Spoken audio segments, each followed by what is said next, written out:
News ಫಸ್ಟ್ನ ವಿಶೇಷ ಕಾರ್ಯಕ್ರಮಕ್ಕೆ ಸ್ವಾಗತ. ನಾನು ಜಗದೀಶ್ ಕಾಶಂಪುರ್. ರಾಜ್ಯದಲ್ಲಿ ಎಲ್ಲಿ ನೋಡಿದ್ರೂ ಸಹಿತ ರನ್ಯಾರಾವ್ ಪ್ರಕರಣ ಮತ್ತು ಗೋಲ್ಡ್ ಸ್ಮಗ್ಲಿಂಗ್ ಪ್ರಕರಣ ದೊಡ್ಡ ಮಟ್ಟದಲ್ಲಿ ಚರ್ಚೆ ಆಗ್ತಾ ಇದೆ. ಈ ಗೋಲ್ಡ್ ಸ್ಮಗ್ಲಿಂಗ್ ಹೇಗಾಗುತ್ತೆ, ಗೋಲ್ಡ್ ಸ್ಮಗ್ಲಿಂಗ್ ಮಾಡುವಂತಹ ವ್ಯಕ್ತಿಯ ಮನಸ್ಥಿತಿ ಹೇಗಿರುತ್ತೆ, ಮತ್ತು ಅದ್ರ ಜೊತೆಗೆ ಗೋಲ್ಡ್ ಸ್ಮಗ್ಲಿಂಗ್ಗೆ ಯಾರೆಲ್ಲ ರೀತಿಯಲ್ಲಿ ಏನಂತಂದರೆ ಸಪೋರ್ಟಿವ್ ಇರ್ತದೆ ಒಳಗಡೆ ಅನ್ನುವಂತಹ ವಿಚಾರಗಳನ್ನು, ಮತ್ತು ಪೂರ್ತಿಯಾಗಿ DRI ಹೇಗೆ ವರ್ಕ್ ಮಾಡುತ್ತೆ, ಅದ್ರ ಜೊತೆಗೆ ಇಂಟೆಲಿಜೆನ್ಸ್ ಹೇಗೆ ವರ್ಕ್ ಮಾಡುತ್ತೆ ಅನ್ನುವಂತಹ ಮಾಹಿತಿ, ಅದ್ರ ಜೊತೆಗೆ ಪೂರ್ತಿ ದೇಶದಿಂದ ಒಂದು ದೇಶದಿಂದ ಇನ್ನೊಂದು ದೇಶಕ್ಕೆ ಯಾವ ರೀತಿಯಾಗಿ ಗೋಲ್ಡ್ ಸ್ಮಗ್ಲ್ ಆಗುತ್ತೆ, ಮತ್ತು ಕರ್ನಾಟಕದಲ್ಲಿ ಅತಿ ದೊಡ್ಡದಾದಂತಹ ಗೋಲ್ಡ್ ಸ್ಮಗ್ಲಿಂಗ್ ಯಾವುದು ಅನ್ನುವಂತಹ ಕಂಪ್ಲೀಟ್ ವಿವರವನ್ನು ಇವತ್ತಿನ ಈ ಕಾರ್ಯಕ್ರಮದಲ್ಲಿ ನೋಡ್ಕೊಂಬರೋಣ. ಅದಕ್ಕಿಂತ ಮುಂಚೆ ಈ ಕಾರ್ಯಕ್ರಮಕ್ಕೆ ನಾನು ವಿಶೇಷವಾದಂತಹ ಒಬ್ಬ ಅತಿಥಿಯನ್ನ ಏನಂದ್ರೆ ಪರಿಚಯ ಮಾಡಿಕೊಡ್ತೀನಿ. ಅವರು ನಿವೃತ್ತ ಸೂಪರಿಂಟೆಂಡೆಂಟ್ ಕಸ್ಟಮ್ ಅಧಿಕಾರಿ ಮತ್ತು ವಕೀಲರಾಗಿ ಸೇವೆಯನ್ನು ಸಲ್ಲಿಸ್ತಾ ಇದ್ದಾರೆ. ಅವರು GB ಈಶ್ವರಪ್ಪ ಅವರು. ಸರ್, ಕಾರ್ಯಕ್ರಮಕ್ಕೆ ಸ್ವಾಗತ ನಿಮಗೆ. ನಮಸ್ಕಾರ. ಓಕೆ ಸರ್, ಇವತ್ತು ಬಹಳಷ್ಟು ದೊಡ್ಡ ಮಟ್ಟದಲ್ಲಿ ರಾಜ್ಯದಲ್ಲಿ ಚರ್ಚೆ ಆಗ್ತಾ ಇರುವಂತಹ ವಿಚಾರ ಏನು ಅಂದರೆ ರನ್ಯಾರಾವ್ ಗೋಲ್ಡ್ ಸ್ಮಗ್ಲಿಂಗ್ ಪ್ರಕರಣ. ಸರಿ, ಗೋಲ್ಡ್ ಸ್ಮಗ್ಲಿಂಗ್ ಹೇಗಾಗುತ್ತೆ ಅನ್ನುವಂಥದ್ದು ಸ್ವಲ್ಪ ಹೇಳ್ಬೋದಾ? ನೋಡಿ, ಯಾವುದೇ ಒಂದು ವಸ್ತುವನ್ನು ಕದಿಬೇಕು ಅಂದರೆ ಅದರಲ್ಲಿ ಆಕರ್ಷಣೆ ಇರಬೇಕು. ಬಂಗಾರ ಕದ್ದು ಸಾಗಿಸುವಂಥದ್ದು ಇವತ್ತಿನ ಸಂದರ್ಭದಲ್ಲಿ ಹೆಚ್ಚು ಆಕರ್ಷಕವಾಗಿ ಉಳಿದಿಲ್ಲ. ಆದರೂ ಸಹ ಕದೀತಾರೆ. ಯಾತಕ್ಕೆ ಅಂತಂದರೆ ಅದು ಒಂದು ಲೆಕ್ಕದಲ್ಲಿ ವಿದೇಶಿ ವಿನಿಮಯವನ್ನು ಅಧಿಕೃತವಾಗಿ ಮಾಡಲಿಕ್ಕೆ ಆಗದೇ ಇದ್ದಂತಹ ಸಂದರ್ಭದಲ್ಲಿ ಇದು ಹವಾಲಾದ ವ್ಯವಹಾರಕ್ಕೆ ಅವಕಾಶವನ್ನು ಮಾಡಿಕೊಡುವಂಥದ್ದು ಆಗಿರ್ತದೆ. ಇದು ಸಾಮಾನ್ಯ ವಿಶ್ಲೇಷಣೆ. ಅದಕ್ಕೆ ಲಾಭಾಂಶದ ಪ್ರಮಾಣ ಭಾಳ ಕಮ್ಮಿ ಇದ್ದರೂ ಸಹ ಇದನ್ನು ಅವ್ಯವಹಾರಗಳಿಗೆ ಕಾನೂನುಬದ್ಧ ಮೂಲಗಳಿಂದ ಬಂದರೆ ಅದು ಲೆಕ್ಕಕ್ಕೆ ಬರ್ತದೆ. ಕಾನೂನಿನ ಕಣ್ಣು ತಪ್ಪಿಸಿ ಬಂದಂತಹ ಸಂದರ್ಭದಲ್ಲಿ ಅದನ್ನು ಕಾನೂನು ಬಾಹಿರ ಚಟುವಟಿಕೆಗಳಿಗೆ ಒಂದು ಮಾಧ್ಯಮವನ್ನಾಗಿ ಮಾಡ್ಕೋಬೋದು. ಅದಕ್ಕೆ ಇಂದಿನ ದಿನಮಾನಗಳಲ್ಲಿ ಅಂದರೆ ಈ ದಶಕದಲ್ಲಿ ಅಂತಾರಾಷ್ಟ್ರೀಯ ಮಾರುಕಟ್ಟೆಯಲ್ಲಿರುವ ಚಿನ್ನದ ಬೆಲೆಗೂ ಮತ್ತು ದೇಶಿ ಮಾರುಕಟ್ಟೆಯಲ್ಲಿರುವ ಚಿನ್ನದ ಬೆಲೆಗೂ ತೆರಿಗೆ ವ್ಯತ್ಯಾಸವೊಂದನ್ನು ಬಿಟ್ಟರೆ, ಅಂದರೆ ಆಮದುಗೊಂಡ ಸಂದರ್ಭದಲ್ಲಿ ಆಮದುಗೊಳ್ಳಲಿಕ್ಕೂ ಸಮೇತ ನಿರ್ಬಂಧಗಳಿರ್ತವೆ, ಕಾನೂನು ರೀತಿಯ ಆಮದು ಮಾಡಿಕೊಳ್ಳೋದಕ್ಕೂ ನಿರ್ಬಂಧಗಳಿರ್ತವೆ. ಆ ನಿರ್ಬಂಧಗಳನ್ನು ಪೂರೈಸಿ ಆದ ಮೇಲೆ ಆಮದು ಮಾಡಿಕೊಳ್ತೀವಿ ಅನ್ನೋದಿದ್ರೂ ಸಹಿತ ತೆರಿಗೆ ಇರ್ತದೆ. ಮತ್ತು ತೆರಿಗೆ ಇಲ್ಲದೇ ಇರುವಂತಹ ಸಂದರ್ಭಗಳು ಇರ್ತವೆ, ಅದನ್ನು ಗಮನಿಸಬೇಕು. ಚಿನ್ನವನ್ನು ಆಮದು ಮಾಡಿಕೊಂಡು ಚಿನ್ನಾಭರಣಗಳನ್ನು ನಮ್ಮ ದೇಶದಲ್ಲಿ ತಯಾರಿಸಿ ರಫ್ತು ಮಾಡುವಂಥದ್ದಿದ್ದರೆ ಆಗ ತೆರಿಗೆ ಇಲ್ಲದೆ ಆಮದು ಮಾಡಿಕೊಳ್ಬೋದು. ಆದರೆ ಅದಕ್ಕೆ ಲೆಕ್ಕಪತ್ರಗಳನ್ನು ಇಡಬೇಕಾಗ್ತದೆ. ಚಿನ್ನ ನಮ್ಮ ದೇಶದ ಒಳಗೆ ಬಂದಾಗಿನಿಂದ ಹಿಡಿದು ಆಭರಣ ರಫ್ತಾಗಿ ಅದನ್ನು ನಿರ್ವಹಿಸುವಂತಹ ಸರ್ಕಾರದ ಇಲಾಖೆ ಇದು ತೃಪ್ತಿದಾಯಕವಾಗಿ ಪೂರೈಕೆ ಆಗಿದೆ ಅನ್ನುವ ತನಕ ಆಮದು ಮಾಡಿಕೊಂಡವರು ಜವಾಬ್ದಾರರಿರ್ತಾರೆ. ಹೀಗಿರ್ತದದು. ಆದಾಗ್ಯೂ ಈ ಅಡ್ಡದಾರಿಯನ್ನು ಹಿಡಿಯೋದು ಯಾತಕ್ಕೆ ಅಂತಂದರೆ ಸಾಮಾನ್ಯವಾಗಿ ಅಕ್ರಮ ಚಟುವಟಿಕೆಗಳಿಗೆ ಅದು ಮೂಲವಾಗ್ತದೆ. ಅದಕ್ಕೆ ಈಗ ನೋಡ್ರಿ, ಯಾರ್ಯಾದರೂ ಈಗ 10 kg 5 kg 13 kg 20 kg ಯಾರು ತರ್ತೀವಿ ಅಂತಂದರೆ ಅದಕ್ಕೆ ವಿದೇಶಿ ವಿನಿಮಯವನ್ನು ನಮ್ಮ ಬ್ಯಾಂಕಿಂಗ್ ವ್ಯವಸ್ಥೆ ಅಂದರೆ RBI ಮಾಡಲ್ಲ. ಈ ಥರದಕ್ಕೆ ಮಾಡಲ್ಲ. ಅದೇ ತಂದು ಮೌಲ್ಯವರ್ಧನೆಯಾಗಿ ರಫ್ತಾಗ್ತದೆ ಅನ್ನೋದಿದ್ದರೆ ಅಂತಹ ಸಂದರ್ಭದಲ್ಲಿ ಅದಕ್ಕೆ ಅವಕಾಶವನ್ನು ಮಾಡಿಕೊಡ್ತದೆ. ಅದು ಆರ್ಥಿಕತೆಗೆ ಪೂರಕವಾಗ್ತದೆ.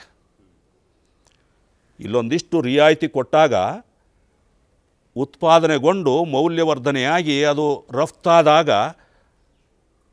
ಇಲ್ಲಿ ರಿಯಾಯಿತಿ ತೋರಿಸಿದ್ಕಿಂತ ಹೆಚ್ಚಿನ ಅನುಕೂಲ ಆರ್ಥಿಕತೆಗೆ ಆಗೋದ್ರಿಂದ ಅಂಥದನ್ನು ಮಾಡಲಿಕ್ಕೆ ಕಾನೂನಿನ ಚೌಕಟ್ಟಿನಲ್ಲಿ ಅವಕಾಶ ಇದೆ.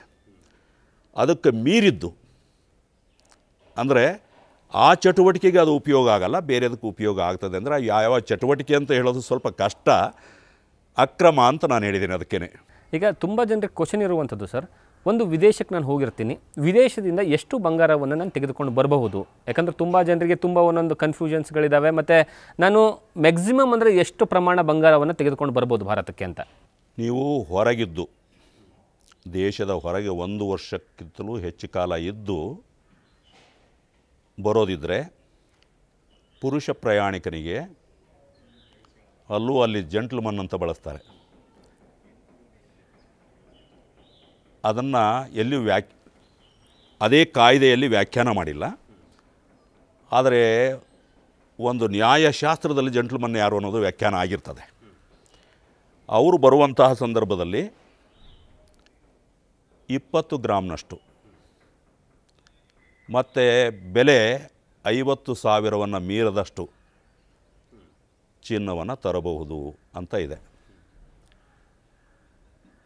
ಅದೇ ಮಹಿಳೆಯಾಗಿದ್ದರೆ 40 ಗ್ರಾಮ್ನಷ್ಟು ಮತ್ತು 1 ಲಕ್ಷವನ್ನು ಮೀರದಷ್ಟು ಚಿನ್ನವನ್ನು ತರಬಹುದು ಅಂತ ಇದೆ. ಇದು ಒಂದು. ಇದರ ಆಚೆಗೆ ನೀವು ಭಾಳ ಕಾಲ ಹೊರದೇಶಗಳಲ್ಲಿ ಇರ್ತೀರಿ. ಅಲ್ಲಿ ನೀವು ಸಂಪಾದನೆ ಮಾಡಿದಂತಹ ಹಣದಲ್ಲಿ ಬಂಗಾರವನ್ನು ಕೊಂಡು ತರೋದಾದರೆ ಅದಕ್ಕೆ 10 ಕೆಜಿಗಳ ತನಕ ಅವಕಾಶ ಇದೆ. ಷರತ್ತುಗಳು ಭಾಳ ಇದ್ದಾವೆ. ನಾನು ಹೇಳ್ತಿರೋದು ಸಾಮಾನ್ಯರಿಗೆ ಅರ್ಥವಾಗೋ ರೀತಿಯಲ್ಲಿ ಅಷ್ಟೇ. ಅದಕ್ಕೆ ಅನ್ವಯಿಸುವಂಥ ಷರತ್ತುಗಳು ಭಾಳಷ್ಟು ಇರ್ತವೆ.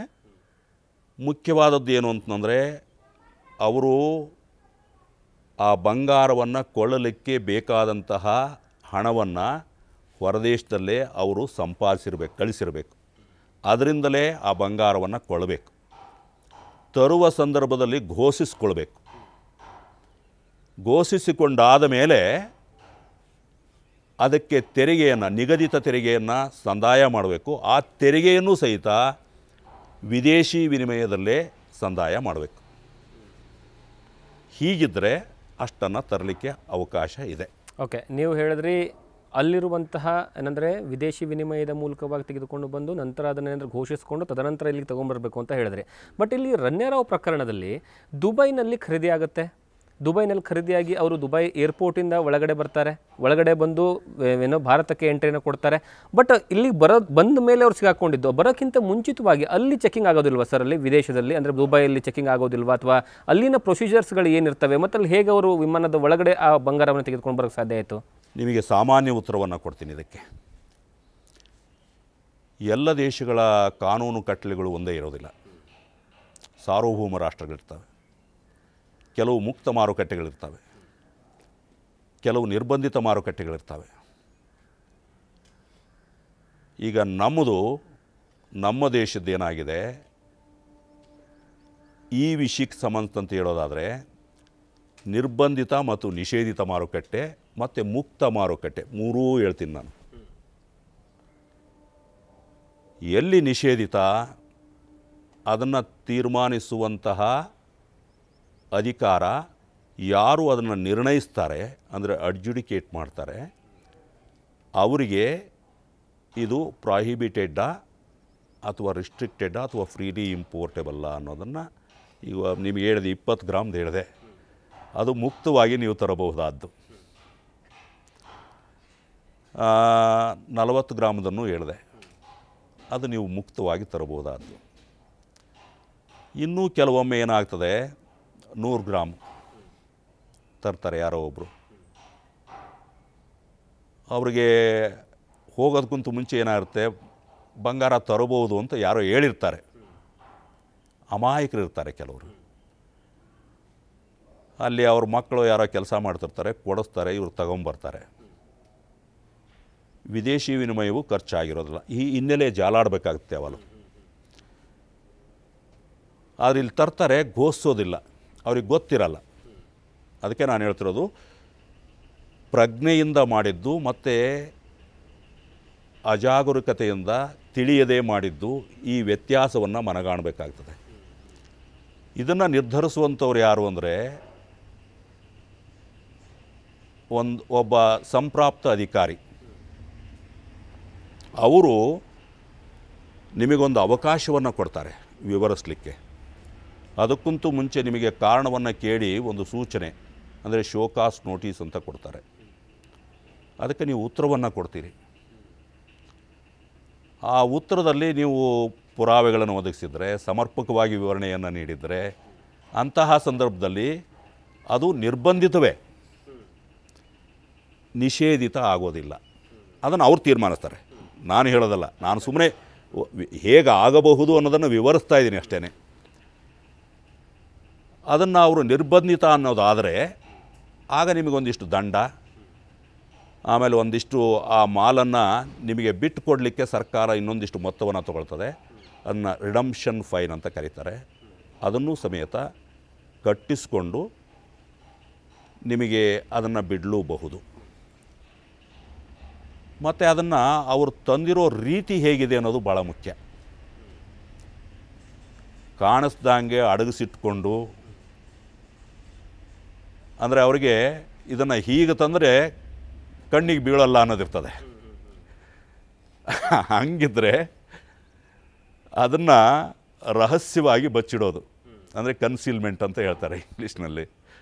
ಹಂಗೆ ಮಾಡಿಕೊಂಡ್ರೆ ಏನಾಗ್ತದೆ, ಅದು ಸಹಜವಾಗಿ ಅವರಿಗೆ ಗೊತ್ತಿತ್ತು, ಕಳ್ಳತನ ಮಾಡೋ ಉದ್ದೇಶ ಇತ್ತು, ಕಳ್ಳತನ ಮಾಡಿದ್ದಾರೆ ಅಂತಂದೇಳ್ಬಿಟ್ಟು ಅಂಥ ಸಂದರ್ಭದಲ್ಲಿ ನಿರ್ಣಯಿಸುವಂಥ ಅಧಿಕಾರಿ, ತೀರ್ಮಾನಿಸುವಂಥ ಅಧಿಕಾರಿ ಅದನ್ನು ನಿಷೇಧಿತ ಅಂತ ವ್ಯಾಖ್ಯಾನಿಸಿ ಅರ್ಥೈಸಿ ಅದನ್ನು ಸರ್ಕಾರಕ್ಕೆ ಮುಟ್ಟುಗೋಲು ಹಾಕ್ಕೋಬಹುದು. ಮತ್ತು ವಿಸ್ತಾರವಾಗಿ ನಾನು ಹೇಳ್ತಾ ಹೋದರೆ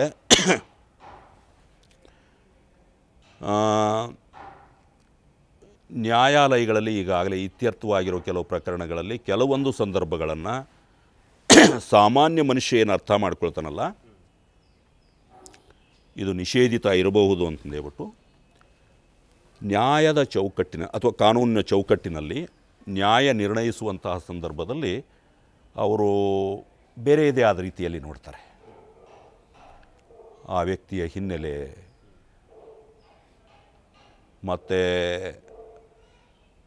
ಆತನ ಕೆಲವೊಮ್ಮೆ ಇದನ್ನು ಉದ್ಯೋಗವಾಗಿ ಮಾಡ್ಕೊಂಡಿರ್ತಾರೆ, ಅಂತಹ ಒಂದು ಚರಿತ್ರೆ, ಇವೆಲ್ಲವನ್ನು ಗಮನದಲ್ಲಿಟ್ಟುಕೊಂಡು ನ್ಯಾಯಾಲಯ ಯಾವಾಗಲೂ ಭಾಳ ವಿಸ್ತಾರವಾದ ರೀತಿಯಲ್ಲಿ ನೋಡ್ತದೆ.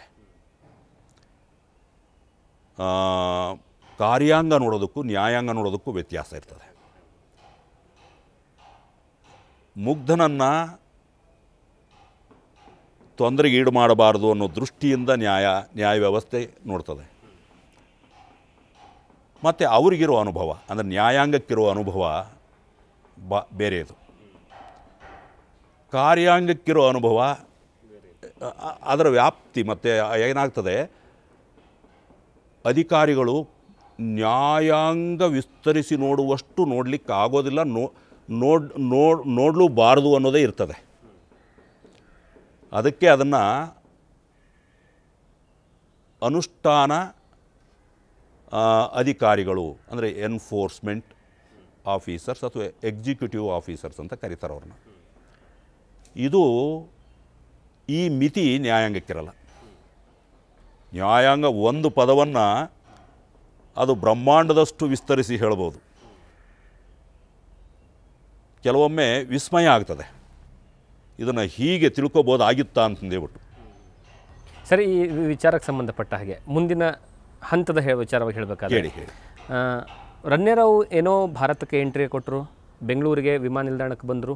ಬಂದಾದ ಮೇಲೆ ಮೊದಲ ಪ್ರಶ್ನೆ ಎಲ್ರಿಗಿರುವಂಥದ್ದೇನು ಅಂದರೆ, ಅಷ್ಟು ಸಾರಿ ಬಂದರು ಅವರು, ಸುಮಾರು 15ರಿಂದ 18 ಸಾರಿ ಏನಂತಂದರೆ ಎಂಟ್ರಿಯನ್ನು ಕೊಟ್ಟರು ಗ್ರೀನ್ ಚಾನಲ್ ಮೂಲಕವಾಗಿ. ಆ ಗ್ರೀನ್ ಚಾನಲ್ ಅಂದರೆ ಏನು? ಗ್ರೀನ್ ಚಾನಲ್ ಯಾರಿಗೆಲ್ಲ ಕೊಡ್ತಾರೆ? ಆ ಗ್ರೀನ್ ಚಾನಲಿಂದ ಬರೋದರಿಂದ ಏನೆಲ್ಲ ಉಪಯೋಗಗಳಾಗುತ್ತೆ ಅಂತ ನೋಡಿ. ಹೊರದೇಶದಿಂದ ಬರೋರಿಗೆ ಈ 2 ಮಾರ್ಗಗಳಿರ್ತವೆ. ಕಸ್ಟಮ್ಸ್ ಅಧಿಕಾರಿಗಳು ಕೂತ್ಕೊಳ್ಳೋ ಜಾಗದಲ್ಲಿ 2 ದಾರಿಗಳನ್ನು ಮಾಡಿರ್ತಾರೆ. ಒಂದು ಹಸಿರು ಮಾರ್ಗ, ಇನ್ನೊಂದು ಕೆಂಪು ಮಾರ್ಗ ಅಂತ. Green channel, red channel ಅಂತಂದೇಳ್ಬಿಟ್ಟು.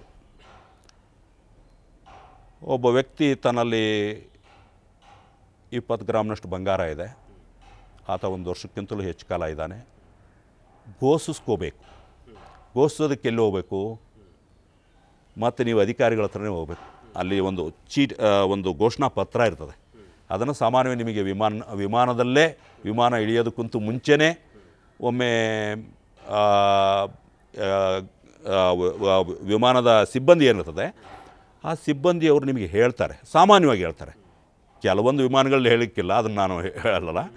ಸಾಮಾನ್ಯವಾಗಿ ಅವರೊಂದು ಹೇಳ್ತಾರೆ, ನೀವು ಕಸ್ಟಮ್ಸ್ಗೆ ಈ ರೀತಿ ಘೋಷಣೆಯನ್ನು ಕೊಡಬೇಕಾಗ್ತದೆ ಅಂತ ಹೇಳ್ತಾರೆ. ಇನ್ನು ಕೆಲವರು ಘೋಷಣಾ ಪತ್ರವನ್ನು ವಿತರಿಸ್ತಾರೆ. ಭರ್ತಿ ಮಾಡ್ಕೊಳ್ಳಿ, ಏನಾದ್ರು ಇದ್ದರೆ ನಿಮ್ಮ ಹತ್ರ ವಿದೇಶಿ ವಿನಿಮಯ ಇದ್ದರೆ ಅಥವಾ ಬಂಗಾರ ಮತ್ತು ಯಾವುದೇ ವಸ್ತುಗಳಿದ್ದರೆ, ತೆರಿಗೆ ಒಳಪಡುವಂಥದ್ದು ಅಥವಾ ನಿಷೇಧಿತ ನಿರ್ಬಂಧಿತ ವಸ್ತುಗಳಿದ್ದರೆ ಅದನ್ನು ಹೇಳ್ಕೊಳ್ಳಿ ಅಂತ ಹೇಳ್ತಾರೆ. ಒಮ್ಮೆ ಅಲ್ಲಿ ನಿಮಗೆ ಅರ್ಥವಲ್ಲ ಬಂದ್ರಿ, ಇಳಿದ ಮೇಲೆ ಗೊತ್ತಾಯಿತು ಅಂತ ತಿಳ್ಕೊಳ್ಳಿ. ನಿಮಗೆ ಗೊತ್ತಿದ್ದರೆ ಆಗ ಘೋಷಣಾ ಪತ್ರದ ಜೊತೆಗೆ ಅಥವಾ ಹಾಗೇನೆ ಕೆಂಪು ಮಾರ್ಗಕ್ಕೆ ಹೋಗ್ಬಿಟ್ಟು ನೀವು ಅಲ್ಲಿ ಅವ್ರ ಹತ್ರ ಹೇಳ್ಕೊಬೋದು, ನನ್ನ ಹತ್ರ ಹೀಗಿದೆ, ತಾವು ನನಗೆ ಸಲಹೆ ಕೊಡಿ, ನಾನೇನು ಮಾಡಬೇಕು ಅಂತ ಕೇಳ್ಬೋದು.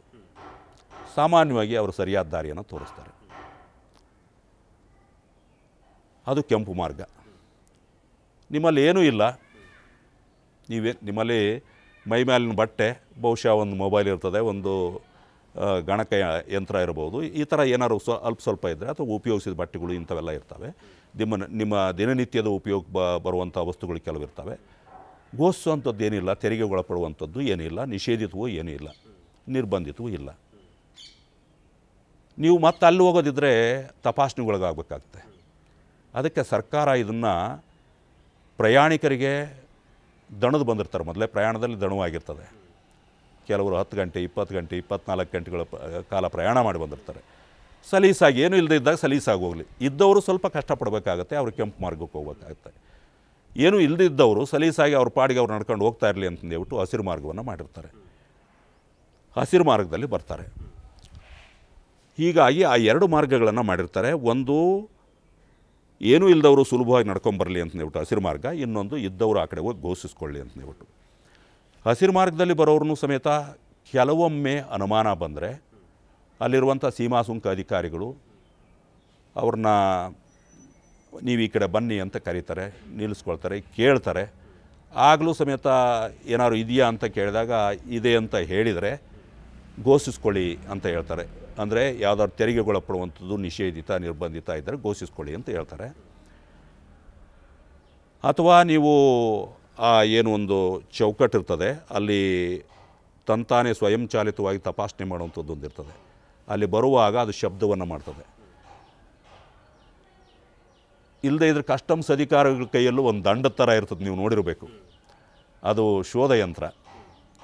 ಅದನ್ನು ನಿಮ್ಮ ಮೈ ಮೇಲೆಲ್ಲ ಆಡಿಸ್ಬಿಟ್ಟು ನೋಡಿದಾಗ ಆ ಯಾವ ಶಬ್ದದಿಂದಲೇ ಏನಿರಬಹುದು ಅಂತ ಒಂದು ಅಂದಾಜು ಆಗ್ತದೆ.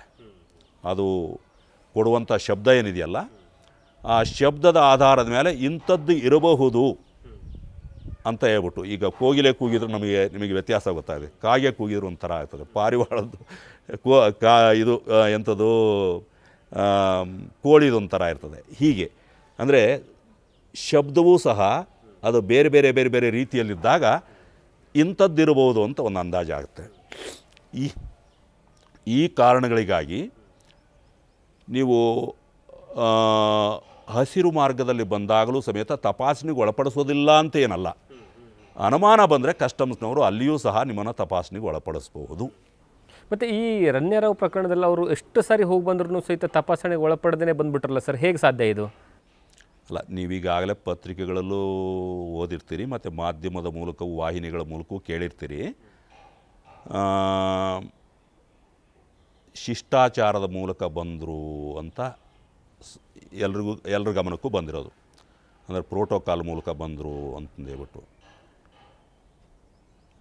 ಇದು ಸಾಮಾನ್ಯವಾಗಿ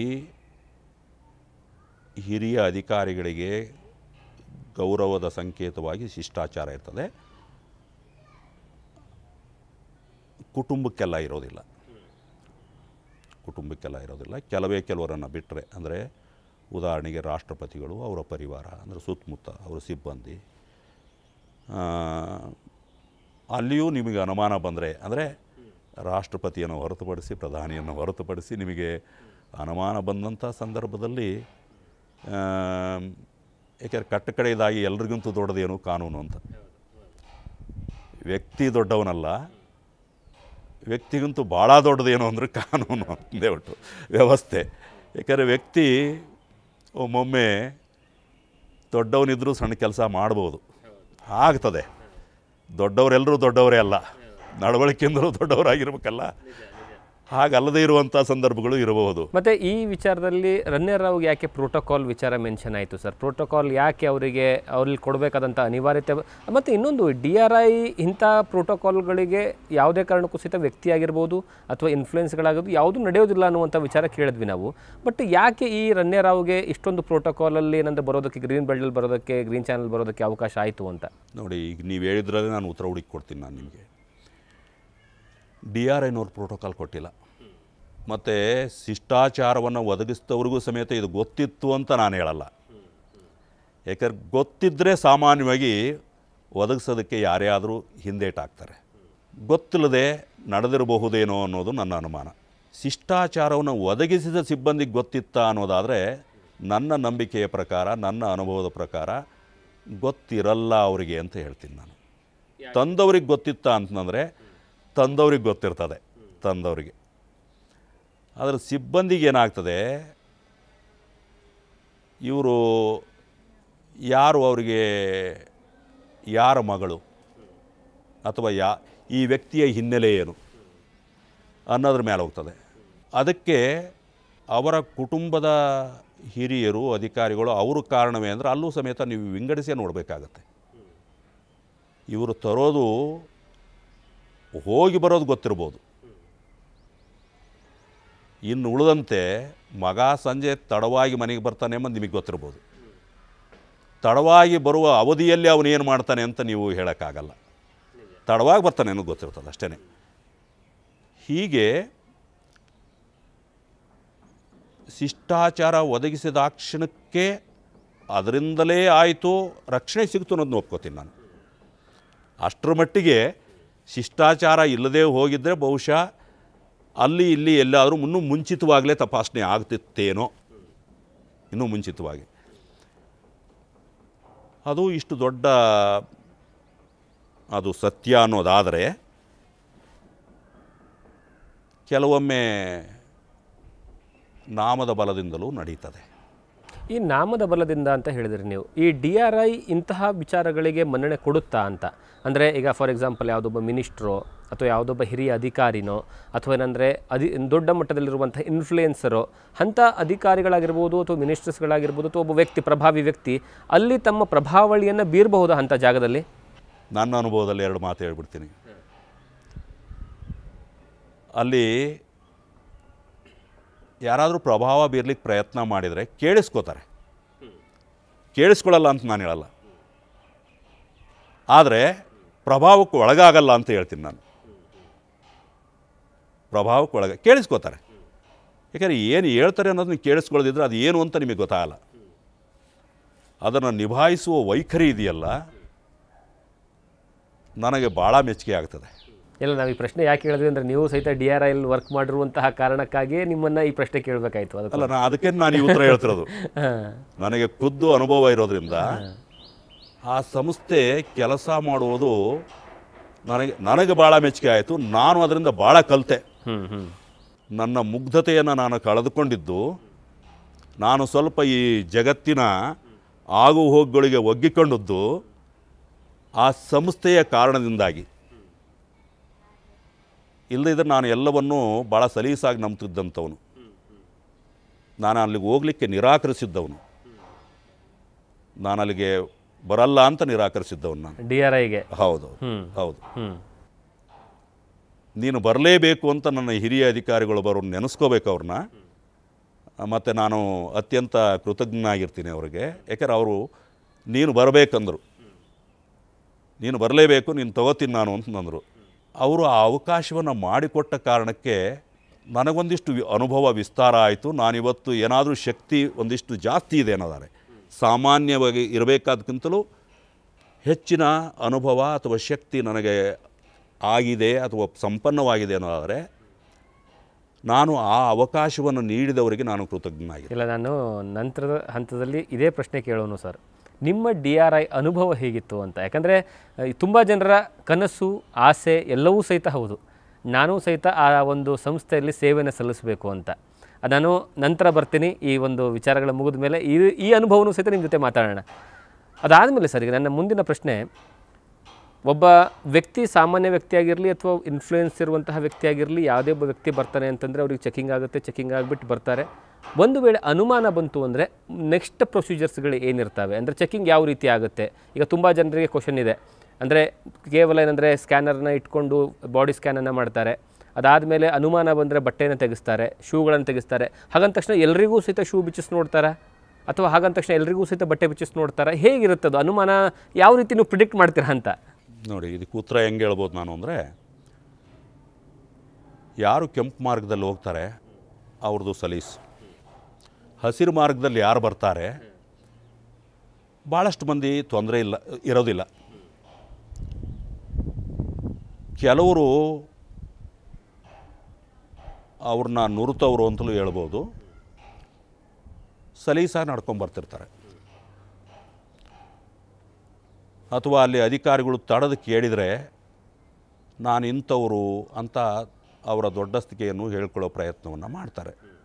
DRI ಮುಂದೆ ದೊಡ್ಡಸ್ತಿಗಳು ನಡೆಯಲ್ಲ, ಅಷ್ಟು ನಾನು ಕಡಾಖಂಡಿತವಾಗಿ ಹೇಳ್ಬೋದು.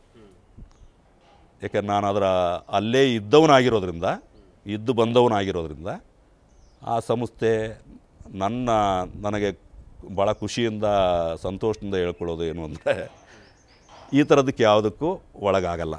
ಅದ್ರ ಮತ್ತೆ ನೇರವಾಗಿ ಅಲ್ಲಿಗೆ ಬರ್ತೀನಿ. ಅನುಮಾನ ಬಂದರೆ ಅದಕ್ಕೆ ಕಾರಣಗಳಿರ್ತದೆ. ವ್ಯಕ್ತಿ ನಡೆಯುವ ಭಂಗಿ, ಆತನ ಮುಖಭಾವ, ಪ್ರಶ್ನಿಸಿದಾಗ ಆತ ಸಿಡಿಮಿಡಿಗೊಳ್ಳುವಂಥ ರೀತಿ, ಇಂಥವುಗಳು ಇವು ಸಾಮಾನ್ಯ ಕಾರಣಗಳು. ಇದರ ಆಚೆಗೂ ಸಮೇತ ಹೆಂಗೆ ಗೊತ್ತಾಗ್ತದೆ ಅಂತಂದರೆ, ಕೆಲವೊಮ್ಮೆ ಅದರ ಬಗ್ಗೆ ಗೂಢಚರ್ಯೆ ಮಾಹಿತಿ ಇರ್ತದೆ. ಈಗ ಜಗತ್ತಿನ ಬೇಹುಗಾರಿಕೆ ಸಂಸ್ಥೆಗಳ ಬಗ್ಗೆ ನೀವು ಕೇಳಿರ್ತೀರಿ. ಒಂದೊಂದು ದೇಶದಲ್ಲೂ ಒಂದೊಂದು ಹೆಸರುವಾಸಿಯಾಗಿರ್ತದೆ. ನಮ್ಮ ದೇಶದಲ್ಲೂ ಕೆಲವು ಹೆಸರುವಾಸಿಯಾಗಿದ್ದಾವೆ. ಅವು ದೇಶ ರಕ್ಷಣೆಗಾಗಿ ಇದು ಅನಿವಾರ್ಯವಾಗ್ತದೆ ಅವರಿಗೆ, ಹಂಗೆ ಕೆಲಸ ಮಾಡ್ತಿರ್ತವೆ. ಹಾಗೆ ಕೆಲಸ ಮಾಡುವಂಥ ಸಂದರ್ಭದಲ್ಲಿ ಇವರಿಗೆ ಕೆಲವು ಖಚಿತ ಮೂಲಗಳಿಂದ ಮಾಹಿತಿ ಬರ್ತದೆ. ಇದು ನಾನು ಹೆಚ್ಚೇನು ಹೇಳೋದಿಲ್ಲ, ಭಯೋತ್ಪಾದನೆಯ ನಿಗ್ರಹವನ್ನು ಹೇಗೆ ಮಾಡ್ತಾರೆ ಅನ್ನೋದನ್ನು ನೀವು ಸ್ವಲ್ಪ ಇತ್ತೀಚಿನ ದಿನಮಾನಗಳಲ್ಲಿ, ಈಗ 8-10 ದಿನಗಳಲ್ಲಿ ನಡೆದಿರುವಂಥ ಘಟನೆಗಳನ್ನು ನೀವು ನೆನೆಸ್ಕೊಂಡ್ರೂ ಸಹಿತ ಏನು ಆಗ್ತದೆ, ಹೇಗೆ ಮಾಡ್ತಾರೆ ಅನ್ನೋದು ಗೊತ್ತಾಗ್ತದೆ. ಅದರಲ್ಲೂ ಇವತ್ತಿನ ಒಂದು ತಂತ್ರಜ್ಞಾನದ ಯುಗದಲ್ಲಂತೂ ನಾವಿಲ್ಲಿ ಇಬ್ಬರು ಕೂತು ಮಾತನಾಡ್ತಿರೋದು ಗೊತ್ತಾಗ್ತದೆ, ಏನು ಮಾತಾಡ್ತಾ ಇದ್ದೀವಿ ಅಂತಲೂ ಗೊತ್ತಾಗ್ತದೆ. ಇಷ್ಟರ ಮಟ್ಟಿಗೆ ಇರ್ತದೆ.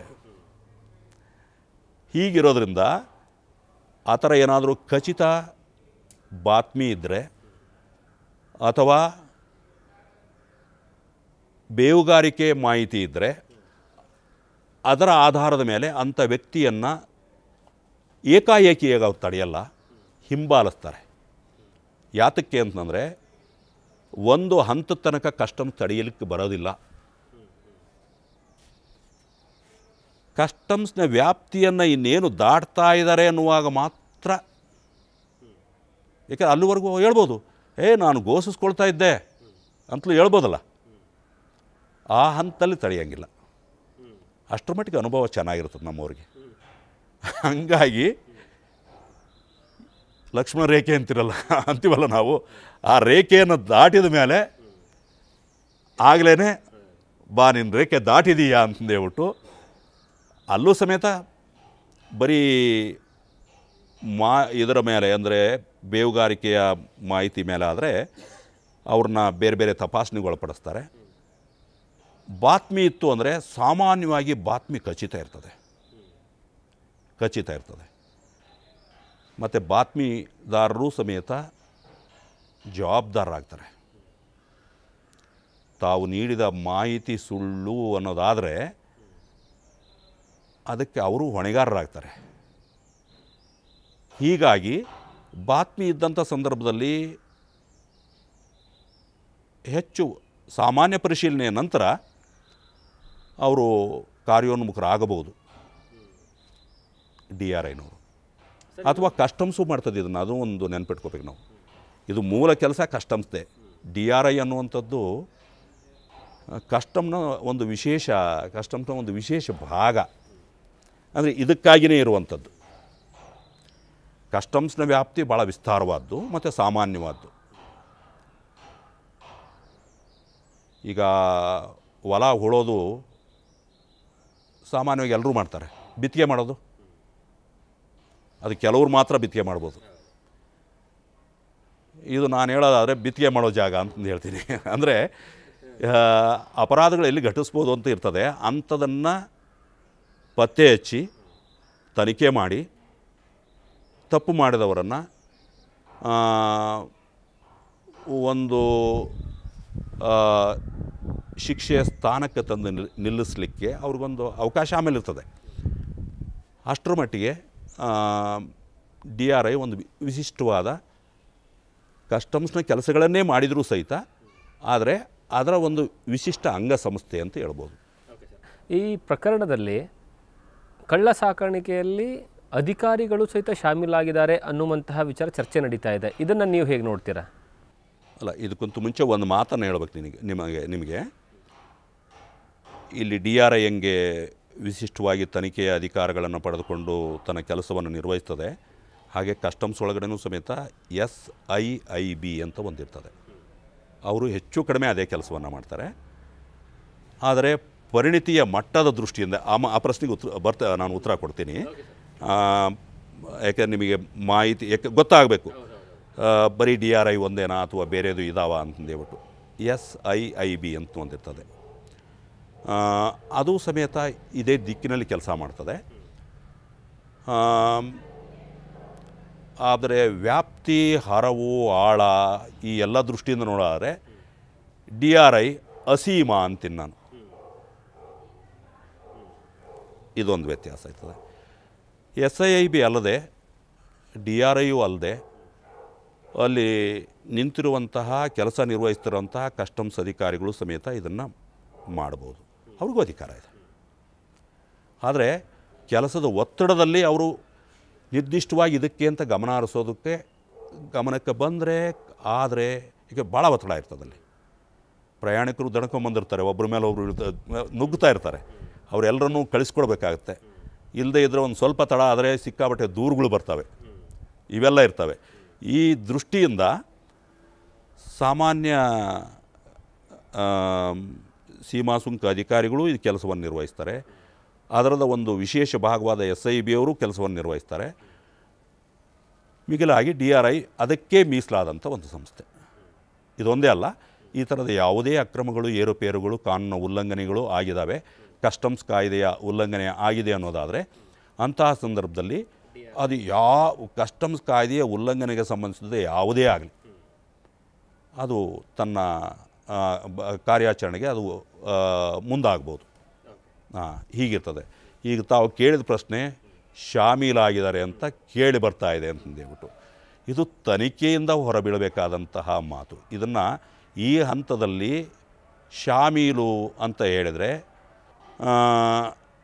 ನಾನು ಹೇಳ್ತೀನಿ, ಒಬ್ಬ ಸಾಮಾನ್ಯವಾಗಿ ಇದು ಶಾಮೀಲು ಇರಲಿಕ್ಕಿಲ್ಲ ಅಂತ ಹೇಳ್ತೀನಿ. ಕಾರಣನೂ ಹೇಳ್ತೀನಿ ಅದಕ್ಕೆ. ನಾನು ಏನಾಗಿದೆ, ಶಿಷ್ಟಾಚಾರದಲ್ಲಿ ಬಂದರು ಅನ್ನೋದನ್ನು ನೀವು ಆ ಹಿನ್ನೆಲೆಯನ್ನು ಇಟ್ಕೊಳ್ಳಿ. ಶಿಷ್ಟಾಚಾರದಲ್ಲಿ ಬಂದವರು ಒಂದು ವೇಳೆ ಏನಾದರೂ ಇವರು ಶಾಮೀಲಿದೆ ಅಂತ ಗೊತ್ತಾಗಿದ್ದರೆ ಅಂತಹ ಸಂದರ್ಭದಲ್ಲಿ ಯಾರ್ದು ಶಾಮೀಲಿದೆ ಪ್ರಶ್ನೆ? ಪೊಲೀಸರದೇ ಅಥವಾ ಸೀಮಾ ಸುಂಕ ಅಧಿಕಾರಿಗಳದೇ? ಯಾರದು, ಯಾವ ಮಟ್ಟದಲ್ಲಿ ಅನ್ನೋದು? ಇಲ್ಲ, ಈ ಪ್ರಶ್ನೆ ಮೂಡೋದಕ್ಕೆ ಒಂದು ಕಾರಣ ಇದೆ ಸರ್. ಒಬ್ಬ ವ್ಯಕ್ತಿ ಒಂದೇ ತಿಂಗಳಲ್ಲಿ ನಿರಂತರವಾಗಿ 4 ಸರಿ ದುಬೈಗೆ ಹೋಗಿ ಬರ್ತಾರೆ. ದುಬೈಗೆ ಹೋಗಿ ಬಂದ್ರೂ ಸಹಿತ ಅವ್ರಿಗೆ ಚೆಕಿಂಗ್ ಆಗೋದಿಲ್ಲ. ಈ ಹಿಂದೆ ತುಂಬ ಸರಿ ಹೋಗಿ ಬಂದಿರ್ತಾರೆ, ಅಷ್ಟಾದರೂ ಸಹಿತ ಅವ್ರಿಗೆ ಅನುಮಾನ ಬಂದಿರೋದಿಲ್ಲ. ಆದರೆ ಏಕಾಏಕಿ ಅನುಮಾನ ಬಂದ ತಕ್ಷಣ ಫಸ್ಟ್ ಟೈಮ್ ಹಿಡಿದ ತಕ್ಷಣವೇ 14.2 kg ಚಿನ್ನವನ್ನು ತೆಗೆದುಕೊಂಡು ಬರ್ತಿರ್ತಕ್ಕಂತಹ ವ್ಯಕ್ತಿ. ಹಾಗಾದರೆ ಈ ಹಿಂದೆ ಇದೇ ರೀತಿಯಾದಂತಹ ಘಟನೆಗಳಿಗೆ ಅಲ್ಲಿರುವಂಥ ಅಧಿಕಾರಿಗಳು ಶಾಮೀಲಾಗಿದ್ದಾರಾ ಅನ್ನುವಂಥ ಪ್ರಶ್ನೆ ಮೂಡೋದಕ್ಕೆ ಮೂಲವಾದಂತಹ ಪ್ರಶ್ನೆ ಇದು. ಶಾಮೀಲಾಗಿದ್ದರೆ ಅವರ ವಿರುದ್ಧವೂ ಕ್ರಮ ಜರುಗಿರುವಂತಹ, ನಾನು ಹೇಳಲಿಕ್ಕೆ ಹೆಸರೇಳಲ್ಲ, ಏನು ಕಸ್ಟಮ್ಸ್ ಅಧಿಕಾರಿಗಳ ವಿರುದ್ಧವೂ ಸಮೇತ ಕೆಲವೊಂದು ಸಂದರ್ಭಗಳಲ್ಲಿ ತನಿಖೆ ಆಗಿದ್ದಾವೆ. ಶಾಮೀಲು ಅಂತ ಕಂಡು ಬಂದರೆ ನಾನು ಮತ್ತೆ ಅದನ್ನೇ ಹೇಳ್ತೀನಿ, ಯಾರೂ ಕಾನೂನಿಗಿಂತೂ ದೊಡ್ಡವರಲ್ಲ. ಕಾನೂನು ಪಾಲಿಸಲಿಕ್ಕೆ ಅವರಿರೋದು. ಪಾಲಿಸಬೇಕಾದವರೇ ಅದನ್ನು ಆಪೋಷಣ ತಗೊಂಡ್ರೆ, ಅಂದರೆ ಬೇಲಿ ಹೊಲವನ್ನು ಮೇದರೆ ಏನಾಗ್ತದೆ? ಅಂಥ ಸಂದರ್ಭದಲ್ಲಿ ಬೇಲಿ ಹಾಕಿದವನು ಬೇಲಿ ಕಿತ್ತಾಕಿ ಆ ಬೇಲಿ ಹಾಕಿದವನನ್ನು ಹೆಂಗೆ ಹಾಕಿದೆ ನೀನು ಅಂತಂದೇಬಿಟ್ಟು ಹೀಗಿರ್ತದೆ. ವಿಚಕ್ಷಣೆ ಅನ್ನೋದು ಅಧಿಕಾರಿಗಳ ಮೇಲೂ ಇರ್ತದೆ, ಸುಮ್ಮನೆ ಏನಿರೋದಿಲ್ಲ. ಅದಕ್ಕೆ ನಿಮಗೊಂದು ಮಾತನ್ನು ಹೇಳ್ತೀನಿ, ತಲೆಯ ಮೇಲೆ ತಲೆ ಇದ್ದಿತ್ತು ಅಂತ. ಅವ್ರ ಮೇಲೂ ಸಹಿತ ಕಣ್ಣಿರುತ್ತೆ, ಅಧಿಕಾರಿಗಳ ಮೇಲೂ ಕಣ್ಣಿರುತ್ತೆ. ಇದು ಶರಣರು ಬೇರೆ ಕಾರಣಕ್ಕೆ ಹೇಳಿರುವಂಥದ್ದು. ತಲೆಯ ಮೇಲೆ ತಲೆ ಇದ್ದಿತ್ತು, ತಲೆಯ ತಲೆ ಆ ತಲೆಯ ನುಂಗಿತ್ತು ಅಂತ. ಇದು ಮುಂದಕ್ಕೆ ಹೇಳಲ್ಲ ನಾನು, ಯಾಕೆಂದರೆ ಇದು ಭಾಳಷ್ಟು ವಿಸ್ತಾರ ಆಗ್ತದೆ. ಅದು ಈ ವಿಷಯಕ್ಕೆ ನೇರವಾಗಿ ಸಂಬಂಧಿಸಿದ್ದಲ್ಲ. ಅದು ಒಂದೇ ಒಂದು ಕಾರಣಕ್ಕೆ ಹೇಳಿದೆ ನಾನು. ಯಾತಕ್ಕೆ ಅಂತಂದರೆ ಅಲ್ಲಿ ಸ್ತರಗಳಿರ್ತವೆ, ಶ್ರೇಣೀಕರಣ ಅಂತ ಇರ್ತದೆ, ಹೈರಾರ್ಕಿ. ಈಗ ಒಬ್ಬರೇ ಇರ್ಬೋದಾಗಿತ್ತು. ಹಂಗಾದರೆ ಯಾಕೆ ಅಲ್ಲಿ ಮೊದಲು ಏನಾಗ್ತದೆ, inspector, superintendent, assistant commissioner, deputy commissioner, ಹೀಗೆ ಅಂದರೆ ಅಧಿಕಾರಿಗಳ ಮಟ್ಟ ಅಲ್ಲಿ ರಾತ್ರಿ ಪಾಳಿಯಲ್ಲಿ ಸರಿಸುಮಾರು ಜಂಟಿ ಆಯುಕ್ತರವರೆಗೂ ತನಕ ಕೂತ್ಕೋತಾರೆ. ರಾತ್ರಿ ಪಾಳಿಯಲ್ಲಿ ಒಂದು ಹಂತದಲ್ಲಿ ಆಗದೇ ಇದ್ದದ್ದನ್ನು ಮೇಲಿನ ಹಂತದವರು ಅವರೆಲ್ಲ ಇರೋದೇ ಗಮನಿಸಲಿಕ್ಕೆ. ಎಲ್ಲರೂ ಮಾಮೂಲಿ ಕೆಲಸಗಳನ್ನು ಮಾಡಲ್ಲ, ಅವ್ರದ್ದು ಇರೋದೇ ಮೇಲುಸ್ತುವಾರಿ ಅದನ್ನು ಮಾಡೋ ಸಲುವಾಗಿ. ಹಂಗಿರೋದ್ರಿಂದ ಶಾಮೀಲು ಆಗಿತ್ತೇ ಅಂತ ಹೇಳೋದು ಬರೀ ಶಿಷ್ಟಾಚಾರ ಇತ್ತು, ಅವರು ಅಷ್ಟು ಬಾರಿ ಬಂದು ಹೋಗಿದ್ದಾರೆ ಅದಕ್ಕೆ ಶಾಮೀಲಾಗಿದ್ದಾರೆ ಅನ್ನೋದಾದರೆ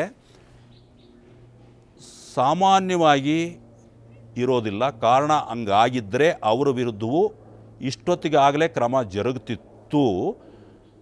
ಜರುಗಿದ್ದು ನಾನು ಗಮನಿಸಿದ ಮಟ್ಟಿಗೆ ಏನೂ ಬಂದಿಲ್ಲ ಇನ್ನು.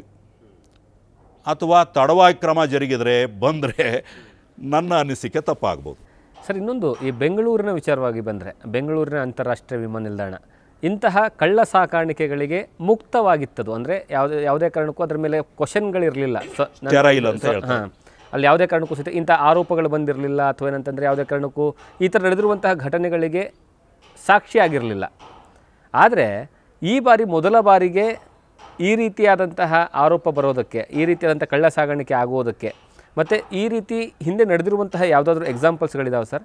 ಅಲ್ಲ, ಆಗಾಗ ಸಣ್ಣದಾಗಿ ಘಟನೆಗಳು ನಡೆದಿಲ್ಲ ಅಂತಂದಲ್ಲ, ನಡೀತಾನೆ ಇರ್ತವೆ.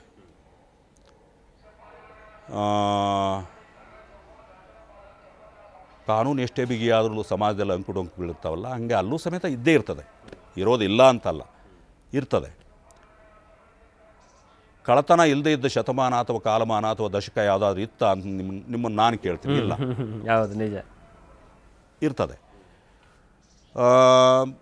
ಸಣ್ಣ ಪ್ರಮಾಣದಲ್ಲಿ ಇರ್ತಿತ್ತು. ಮತ್ತು ಇದು ಯಾಕೆ ಹೆಚ್ಚು ಸುದ್ದಿ ಮಾಡಿದೆ ಅನ್ನೋದಕ್ಕೆ ಕಾರಣ ಹೇಳ್ತೀನಿ.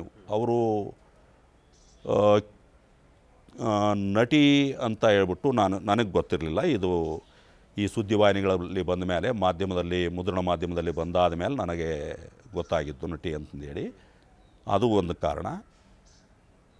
ಮತ್ತು ಶಿಷ್ಟಾಚಾರ ಒದಗಲಿಕ್ಕೆ ಕಾರಣ ಹೇಗಾಯಿತು ಅನ್ನೋದು, ಈ ಎಲ್ಲ ಹಿನ್ನೆಲೆಯಲ್ಲಿ ಇದು ದೊಡ್ಡದಾಗಿ ಮಾಧ್ಯಮಗಳಲ್ಲಿ ಕಾಣಿಸ್ಕೊಳ್ತಾ ಇದೆ ಅಷ್ಟೇ. ನಡೆದಿತ್ತ ಅಂದರೆ 1 kg 2 kg 4 kg 5 kg 100 gram 200 gram 300 gram ಹೀಗೆ ಆಗಾಗ ಆಗ್ತಾನೆ ಇರ್ತದೆ. ಅದರಲ್ಲಿ ಕೆಲವು ಸಾಚಾ ಕಾರಣಗಳಿಗಾಗಿ ಅಮಾಯಕರು ಮುಗ್ಧರು ತಂದಂಥ ಪ್ರಕರಣಗಳು ಇರ್ತವೆ. ಇಲ್ಲ, ಅದನ್ನೇ ದುಡಿಮೆಯ ಒಂದು ಭಾಗ ಅಂತ ಮಾಡಿಕೊಂಡವರು ಇರ್ತಾರೆ. ಅದನ್ನು ದಂಧೆ ಮಾಡಿಕೊಂಡವರು ಅಪರಾಧಿಗಳು ಅಂತ ಪರಿಗಣಿಸಲ್ಪಡ್ತದೆ. ಇನ್ನು ಹಾಗಲ್ಲದೆ ಮುಗ್ಧರಾಗಿದ್ದರೆ, ಅಮಾಯಕರಾಗಿದ್ದರೆ ಅಂಥವರಿಗೆ ಒಂದು ಲೆಕ್ಕಾಚಾರದಲ್ಲಿ ಪೂರ ಅಲ್ಲದೆ ಹೋದರೂ ಸಮೇತ ಕಾನೂನು ಅಂಥವ್ರ ವಿಚಾರದಲ್ಲಿ ಅದು ನಡೆದುಕೊಳ್ಳೋ ರೀತಿಯೇ ಬೇರೆ ಆಗ್ತದೆ. ಅದೇ ಕಾನೂನು ನಿಮ್ಮನ್ನು ನೋಡುವಾಗ ಭಾಳ ಒಂದು ಅನುಕಂಪದ ದೃಷ್ಟಿಯಿಂದ ನೋಡ್ಬೋದು. ನನ್ನ ವಿರುದ್ಧ ಭಾಳ ಕಠಿಣವಾಗಿ ವರ್ತಿಸ್ಬೋದು. ಕಾನೂನು ಒಂದೇ, ಅದಕ್ಕೆ ಅದರ ಹಿನ್ನೆಲೆ ಇರ್ತದೆ ನೋಡಿ. ಅದರ ಸತ್ಯಾಂಶಗಳು, ವಾಸ್ತವಾಂಶಗಳು, ಸನ್ನಿವೇಶಗಳು ಇವೆಲ್ಲ ಇರ್ತಾವಲ್ಲ. ಈ ಕಾರಣಕ್ಕಾಗಿ ನಿಮ್ಮನ್ನು ನೋಡುವಾಗ ಅದು ಮೆದು ಧೋರಣೆಯನ್ನು ಅನುಸರಿಸ್ಬೋದು, ತಪ್ಪು ಮಾಡಿರ್ಬೋದು ಅಂತ ನನ್ನನ್ನು ಅನುಮಾನಿಸಿದೆ. ಅಂಥ ಸಂದರ್ಭದಲ್ಲಿ ಅದು ಕಠಿಣವಾಗಿ ವರ್ತಿಸ್ಬೋದು.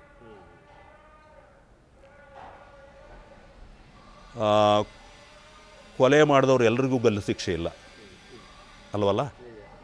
ಕೊಲೆಗೆ ಕಾರಣ ಏನು ಅಂತ ನೋಡ್ತಾರೆ. ಹಾಗೆ ಅಂದರೆ ಕಾನೂನು ಒಂದೇ ಇದ್ದರೂ ಸಹ ಅದು ಸಂದರ್ಭಕ್ಕೆ ಅನುಸಾರವಾಗಿ ಅದು ವರ್ತಿಸ್ತದೆ. ಹೀಗೆ ಹಿನ್ನೆಲೆ. ಅದಕ್ಕೆ ಇವ್ರದ್ದು ಯಾಕೆ ಹಂಗಾಗಿದೆ ಅಂತ ಅನಿಸಿದರೆ ಹಿನ್ನೆಲೆ ನೋಡಿಬಿಡಿ. ಒಂದು ನಟಿ ಅನ್ನೋದು, ಜನರು ಅದನ್ನು ಕುತೂಹಲದಿಂದ ಕೇಳಿಸ್ಕೊಳ್ತಾರೆ, ನೋಡ್ತಾರೆ. ಇನ್ನೊಂದು ಅವರಿಗೆ ಶಿಷ್ಟಾಚಾರವನ್ನು ಒದಗಿಸ್ಲಿಕ್ಕೆ ಕಾರಣಗಳೇನು. ಇವು ಎರಡು ಕಾರಣಗಳನ್ನು ಇಟ್ಕೊಂಡು ಸುದ್ದಿ ಆಗ್ತಾ ಇದೆ ಅಂತ ನನ್ನ ವೈಯಕ್ತಿಕ ಅನಿಸಿಕೆ. ಸುದ್ದಿ ಆಗೋದು ತಪ್ಪೇನೂ ಅಲ್ಲ, ಅದು ಸಂದೇಶವೂ ಹೌದು. ಸುದ್ದಿ ಒಂದು ಲೆಕ್ಕದಲ್ಲಿ ಸಂದೇಶವೂ ಹೌದು. ತಪ್ಪು ಭಾಳ ತಡವಾಗಿ ಆಗಿದೆ ಅಂತ ನೀವು ಹೇಳ್ತಿದ್ರಿ. ಗಮನಕ್ಕೆ ಬಂದಾಗ ಅವರ ವಿರುದ್ಧ ಕ್ರಮ ಜರುಗಿದೆ ಅಂತೀನಿ ನಾನು. ಮುಂಚೆನೇ ಆಗಬಾರದಿತ್ತ ಅಂತಂದರೆ ಗಮನಕ್ಕೆ ಬಂದಿದ್ರೆ ಆಗ್ತಿತ್ತು ಅಂತೀನಿ ನಾನು. ಓಕೆ ಸರ್, ಒಂದು ಕುತೂಹಲದ ಪ್ರಶ್ನೆ ಸರ್, ಕೇಳಿ. ತುಂಬ ಜನರಿಗಿರುವಂಥ, ಜನಸಾಮಾನ್ಯರಿಗಿರುವಂಥ ಕುತೂಹಲ ಪ್ರಶ್ನೆ.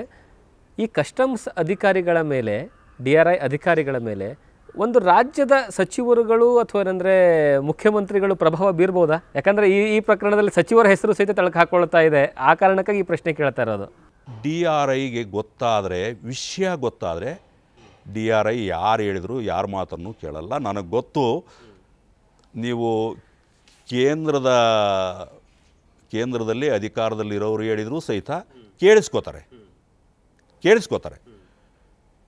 ನಿರಾಕರಿಸಲ್ಲ, ಕೇಳಿಸ್ಕೋತಾರೆ. ಆದರೆ ಅದಷ್ಟೇ. ಇನ್ನು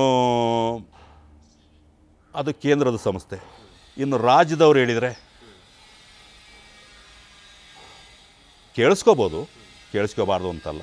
ಅಥವಾ ಒಬ್ಬ ಸ್ನೇಹಿತನಾಗಿ ನೀವು ಅಲ್ಲಿ ಯಾರೋ ಪರಿಚಿತರಿಗೆ ನೋಡಿ ಇಂಥದ್ದು ನಡೀತಾ ಇದೆ ಅಂತ ಹೇಳಿದರೆ ಅದನ್ನು ಕೇಳಿಸ್ಕೊತಾರೆ.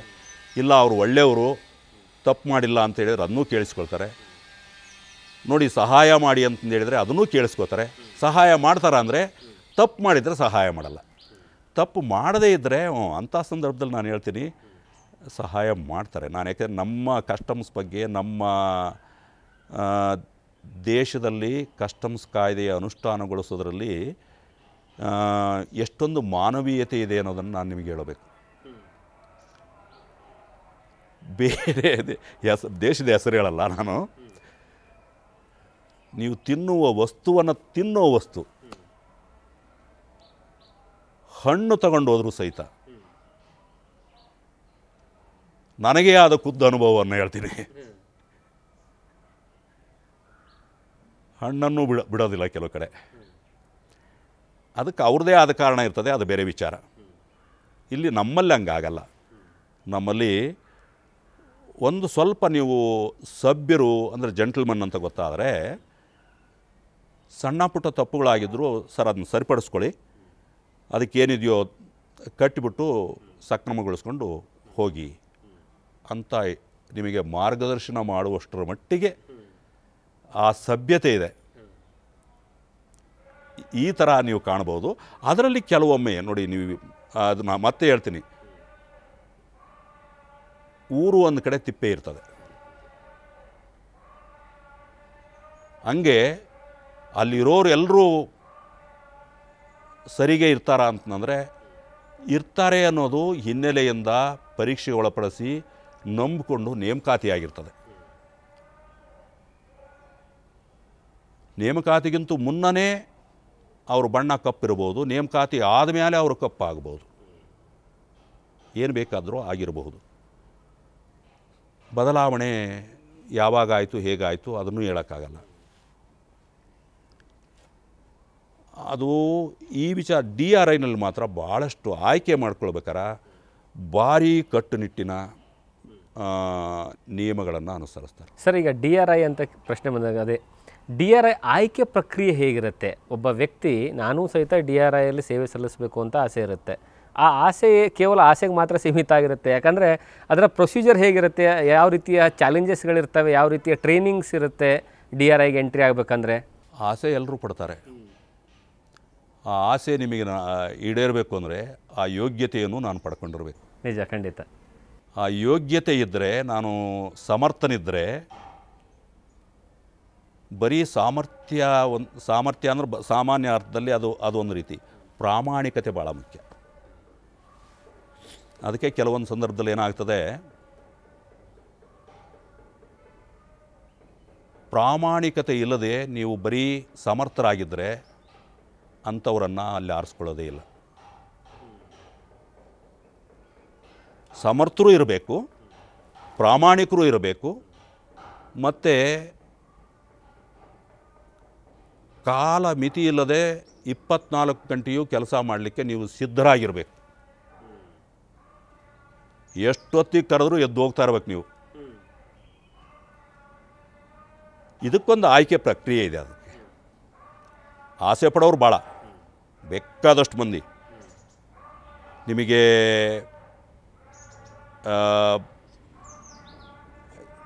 ನೇಮಕಾತಿಗಳಲ್ಲಿ ಏನೇನೋ ನಡೀತದೆ ಅಂತ ನೀವು ಕೇಳಿರ್ತೀರಿ. ಇಲ್ಲಿ ನನಗೆ ತಿಳಿದ ಮಟ್ಟಿಗೆ ನಂದೇ ಉದಾಹರಣೆಯನ್ನು ನಾನು ಮೊದಲು ಹೇಳಿದೆ. ನನಗಲ್ಲಿಗೆ ನಾನು ಸರಿ ಹೋಗಲ್ಲ ಅಂತ ನನಗನ್ನಿಸಿತ್ತು. ಯಾಕೆ ನಾನು ಒಂಥರ ಬೋಳೆ ಸ್ವಭಾವದವನು. ಒಳಗೂ ಹೊರಗೂ ನನಗೇನು ಭಿನ್ನ ಭೇದ ಇರ್ತಿರಲಿಲ್ಲ, ಎಲ್ಲವನ್ನು ಸಲೀಸಾಗಿ ಹಂಚಿಕೊಳ್ತಿದ್ದವನು. ಮಾತ್ರ ಎಲ್ಲರಲ್ಲೂ ಒಳ್ಳೆಯದನ್ನೇ ನೋಡ್ತಿದ್ದವನು. ಆದರೆ ಅಲ್ಲಿಗೆ ಹಂಗಾಗಲ್ಲ. ಅಲ್ಲಿ ನಿಮಗೆ ಚಾಣಕ್ಯತನ ಬೇಕಾಗ್ತದೆ. ನಂಬಿರಬೇಕು, ನಂಬಿರಬಾರ್ದು.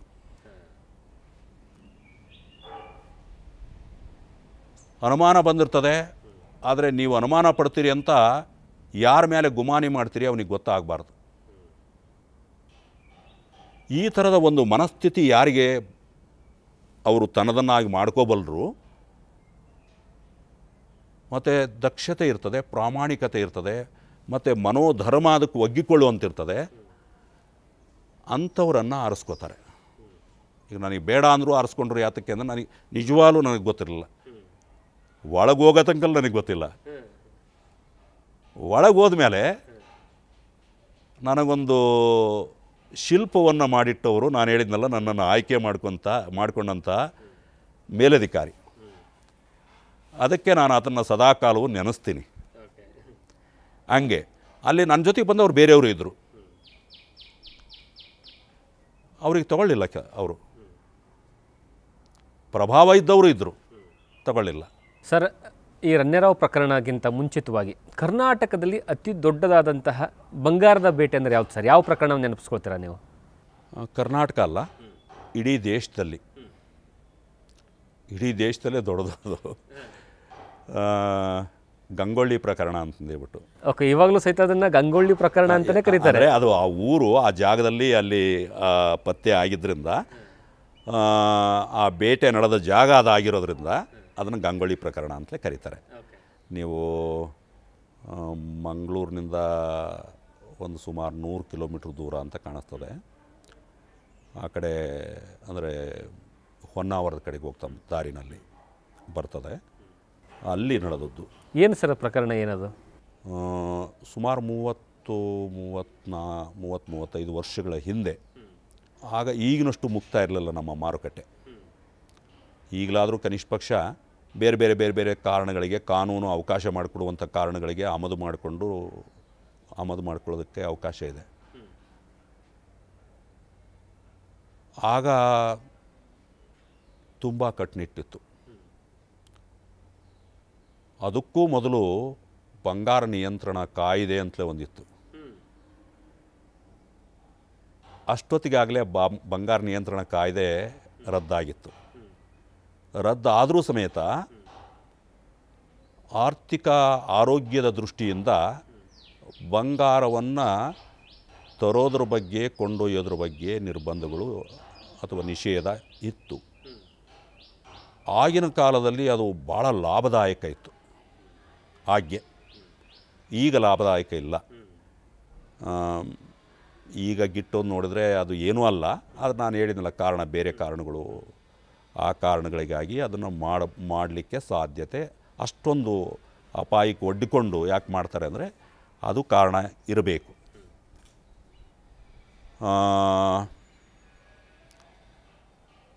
ಸುಮಾರು 3 ಕ್ವಿಂಟಾಲ್ನಷ್ಟು ನನಗೆ ನೆನಪಿರೋದಾದರೆ 3 ಕ್ವಿಂಟಾಲ್ನಷ್ಟು ಬಂಗಾರವನ್ನು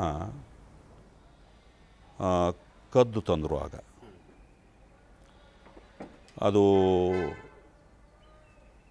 ಮಂಗಳೂರಿನ ಕಸ್ಟಮ್ಸ್ನ ಮಾಹಿತಿ ಮತ್ತು ನಾನು ಹೇಳ್ತಿನದು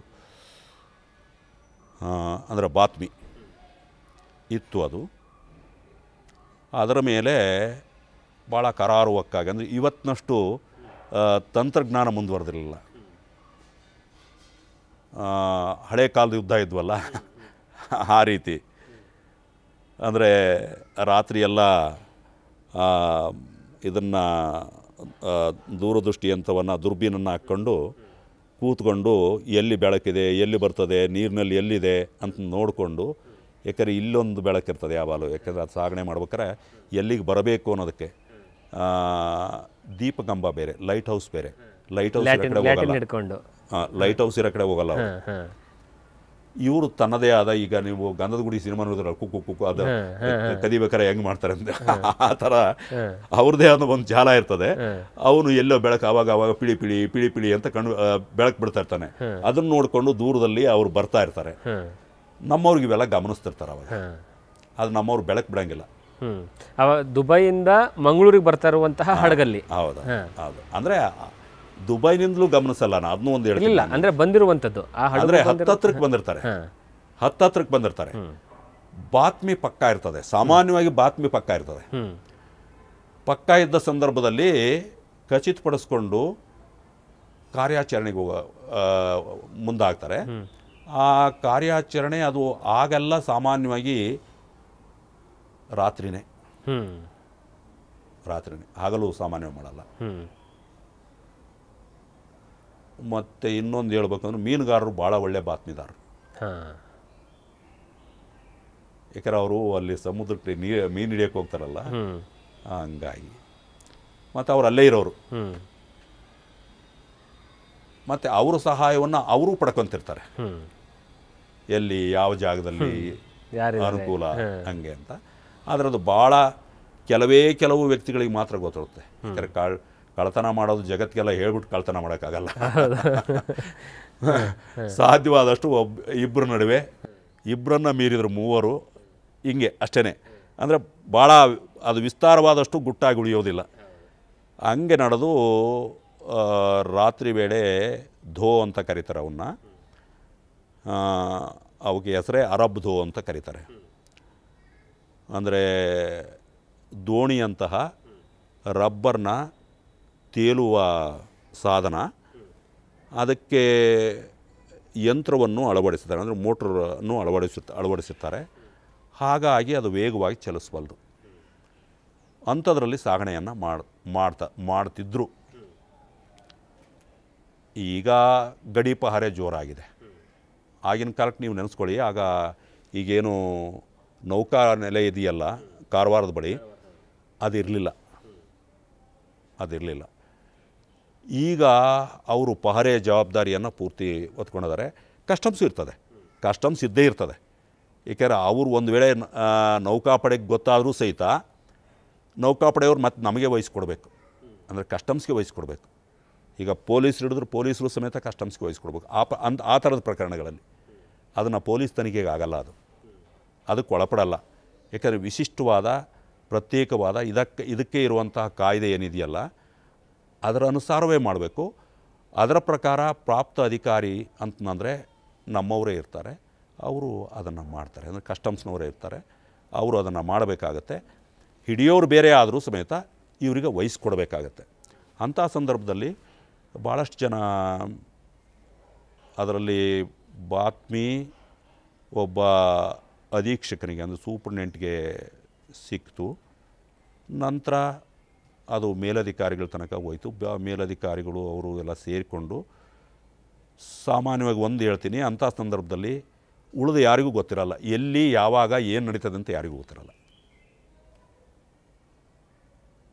ಸುಮ್ಮನೆ ಹೋಗಬೇಕು ಸೈನಿಕರು ಇದ್ದಂಗೆ.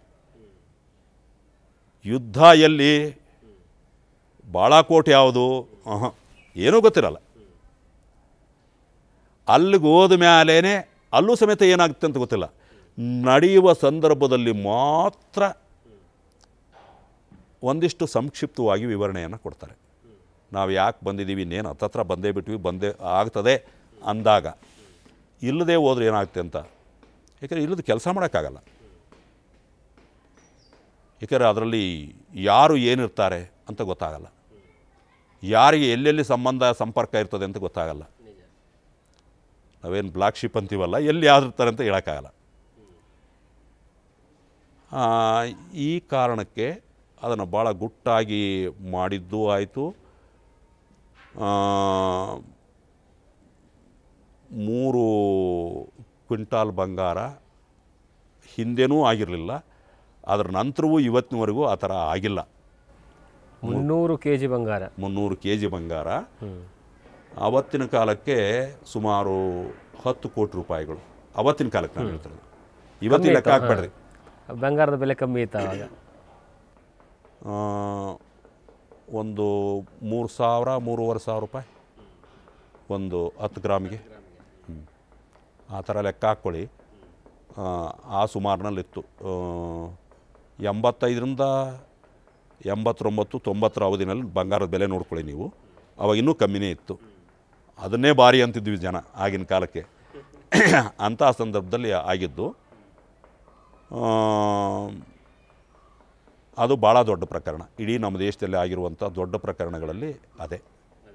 ಓಕೆ ಸರ್, ಈಗ ಕಸ್ಟಮ್ ಅಧಿಕಾರಿಗಳು, DRI ಅಧಿಕಾರಿಗಳ ಕಾರ್ಯವೈಖರಿ ಅಂದರೆ ಇನ್ವೆಸ್ಟಿಗೇಷನ್ ಹೇಗಿರುತ್ತೆ ಅಂತ. ಯಾಕಂದರೆ ಈಗ CBI ಇನ್ವೆಸ್ಟಿಗೇಷನ್ ಮಾಡುತ್ತೆ, ಪೊಲೀಸರು ಇನ್ವೆಸ್ಟಿಗೇಷನ್ ಮಾಡ್ತಾರೆ. ಈಗ ಯಾವುದೋ ಒಂದು ವಸ್ತು ಹೊರಗಡೆಯಿಂದ ಬಂಗಾರ ಬಂದಿದೆ, ಈ ಇನ್ವೆಸ್ಟಿಗೇಷನ್ಗೆ ಸಿಗಾಕೊಂಡ್ರು, ಇನ್ವೆಸ್ಟಿಗೇಷನ್ ಯಾವ ರೀತಿಯಾಗಿರುತ್ತೆ, ಎಷ್ಟು ಟಫ್ ಆಗಿರುತ್ತೆ, ಯಾವ ರೀತಿಯಾಗಿ ಪ್ರೊಸೀಜರ್ಸ್ಗಳಿರುತ್ತೆ ಅಲ್ಲಿ? ನೋಡಿ, ತನಿಖೆ ನಿಮ್ಮನ್ನು ಎದುರಿಗೆ ಕೂತವರು ಯಾರು ಅನ್ನೋದ್ರ ಮೇಲೆ ಎಷ್ಟು ಕಠಿಣವಾಗಿ ಮಾಡಬೇಕು ಅನ್ನೋದನ್ನು ತನಿಖಾಧಿಕಾರಿ ಅದನ್ನು ತೀರ್ಮಾನಿಸ್ಕೋತಾರೆ. ಕೆಲವರು ಭಾಳ ಸುಲಭವಾಗಿ ಸರಳವಾಗಿ, ಸರ್ ನನ್ನ ಕಡೆಯಿಂದ ಈಗ ಆಗಿದೆ, ತಪ್ಪಾಗಿದೆ, ಆಗಿದ್ದರೆ ನಾನು ಹೇಳಿಕೆ ಕೊಡ್ತೀನಿ, ಬರ್ಕೊಡ್ತೀನಿ ಅಂತ ಬರೆಸ್ಕೋತಾರೆ. ಇನ್ನೂ ಕೆಲವ್ರನ್ನ ಬಾಯಿ ಬಿಡ್ಸೋಕ್ಕಾಗಲ್ಲ. ಎಂಥ ನಿಸ್ಸೀಮರಿರ್ತಾರೆ ಅಂದರೆ, ನೀವು ದಿನಗಟ್ಟಲೆ, 2 ದಿನಗಟ್ಟಲೆ, 3 ದಿನಗಟ್ಟಲೆ ಪ್ರಯತ್ನ ಮಾಡಿದರೂ ಸಹಿತ ಇಲ್ಲ ದಾರಿ ತಪ್ಪಿಸ್ತಾರೆ, ಇಲ್ಲ ಸತ್ಯವನ್ನು ಹೊರಗೆ ಹಾಕೋದಿಲ್ಲ. ಇವರು ಅಷ್ಟೇ ಕಠಿಣವಿರ್ತಾರೆ, ಅದನ್ನು ಹೇಳ್ತೀನಿ. ತನಿಖಾಧಿಕಾರಿಗಳು ಸಮೇತ ಅಷ್ಟೇ ಕಠಿಣವಿರ್ತಾರೆ. ಅಂದರೆ ಎಲ್ಲದೂ ಅಷ್ಟೇ. ಅಂದರೆ ನೀವು ಒಳ್ಳೆಯವರಿದ್ದರೆ ನಾನು ಒಳ್ಳೆಯವನಿರ್ತೀನಿ, ನಾನು ಒಳ್ಳೆಯವನಿದ್ದರೆ ನೀವು ಒಳ್ಳೆಯವರಿರ್ತೀರಿ. ಇದು ಹೀಗೆ ನಿಮಗೆ ನೆನಪಾಗ್ಬೋದು. ಸುಮ್ಮನೆ ಹೇಳ್ತೀನಿ, ಅದು ಸಾಧುಂಗೆ ಸಾಧು ಮಾಧುರ್ಯಂಗೆ ಮಾಧುರ್ಯಂ ಬಾದಿಪ್ಪ ಕಲಿಗೆ ಕಲಿಯುಗ ವಿಪರೀತನ್ ಈತನ್ ಪೆರನಲ್ಲ ಅಂತ ಒಂದು ಕಪ್ಪೆ ಅರಬಟ್ಟನ ಶಾಸನ ಅಂತ ಒಂದು ಬದಾಮಿ ಶಾಸನ ಇದೆ. ಸಾಧುಂಗೆ ಸಾಧು ಮಾಧುರ್ಯಂಗೆ ಮಾಧುರ್ಯಂ ಬಾದಿಪ್ಪ ಕಲಿಗೆ ಕಲಿಯುಗ ವಿಪರೀತನ್ ಈತನ್ ಮಾಧವನೀತನ್ ಪೆರನಲ್ಲ ಅಂತ. ಅದನ್ನು ಎದುರಿಗೆ ಕೂತವ್ರು ಹೇಗಿರ್ತಾರೋ ಹಾಗೆ ವ್ಯವಹರಿಸ್ಬೇಕಾಗ್ತದೆ. ನೀವು ಎಲ್ಲರ ಜೊತೆನೂ ಒಂದೇ ಥರ ಮಾಡೋಕ್ಕಾಗಲ್ಲ. ಸರಿ, ಕೆಲವೊಂದು ಈ ಪ್ರಕರಣದಲ್ಲಿ ಈಗ ಅಕ್ರಮವಾಗಿ ಹಣ ವರ್ಗಾವಣೆ ಆಗಿರುವಂತಹ ಸನ್ನಿವೇಶ ಇದೆ ಅಂತ ಹೇಳಲಾಗ್ತಾ ಇದೆ. ಯಾಕಂದರೆ ಈಗ ನೀವು ದುಬೈಲಿ ಹೋಗಿ ಅಷ್ಟೊಂದು ಕೆಜಿ ಬಂಗಾರವನ್ನು ಇಲ್ಲಿ ತೆಗೆದುಕೊಂಡು ಬರ್ತಿದ್ದೀರಾ ಅಂದರೆ ಅಕ್ರಮವಾಗಿ ಹವಾಲಾ ಮನಿನೇ ಅಲ್ಲಿ ಟ್ರಾನ್ಸ್ಫರ್ ಆಗಿರಬೇಕು. ಯಾಕಂದರೆ ಇಷ್ಟೊಂದು ಹಣವನ್ನು ತೆಗೆದುಕೊಂಡು ಹೋಗೋದಕ್ಕೂ ಆಗೋದಿಲ್ಲ, ಮತ್ತು ಅಲ್ಲಿ ಹೋಗ್ಬಿಟ್ಟು ನೀವು ಬ್ಯಾಂಕ್ ಟ್ರಾನ್ಸಾಕ್ಷನ್ ಮಾಡೋದಕ್ಕೂ ಆಗೋದಿಲ್ಲ, ಯಾಕಂದ್ರೆ ತರ್ತಾ ಇರೋದೇ ಇಲ್ಲಿಗಲ್ ಆಗಿ. ಸೊ ಹಾಗಾಗಿ ಇಂತಹ ಪ್ರಕರಣಗಳಲ್ಲಿ ಇಡಿ ಏನಾದರೂ ಎಂಟ್ರಿ ಕೊಡ್ತದಾ ಅಥವಾ ಬೇರೆ ತನಿಖಾ ಸಂಸ್ಥೆಗಳೇನಾದರೂ ಎಂಟ್ರಿ ಕೊಡ್ತಾವ? ಇದನ್ನು ವರ್ಗಾವಣೆ ಮಾಡುವಂತಹ ಪ್ರಸಂಗಗಳು ಇರ್ತದ ಹೇಗೆ ಅಂತ? ಇದು ವರ್ಗಾವಣೆ ಅಂತ ನಾನು ಹೇಳಲ್ಲ, ಜೊತೆಗೆ ಅಂತ ಹೇಳ್ಬೋದು.